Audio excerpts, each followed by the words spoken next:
So one other little question that sometimes people will say out there in terms of cemented versus uncemented is that do you have any again, preferences for that, thoughts for that? What's the Yeah, it's a good, there's lots of, debates in knees, like you mentioned before, to replace a patella or not, to sacrifice the PCL or not.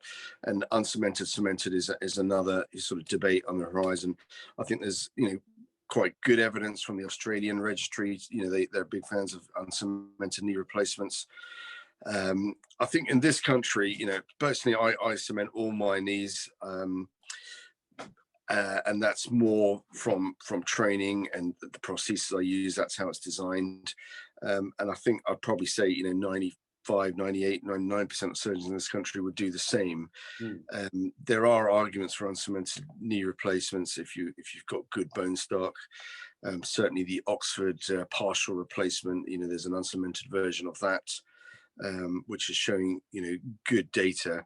I think it's not so much, it boils down to personal preference at the end of the day, what you're trained and what you're happy doing. Yeah. And I think there probably isn't as much data on uncemented knees, certainly in this country, to compare. But, certainly some of the evidence from Australia is looking good, is tracking good.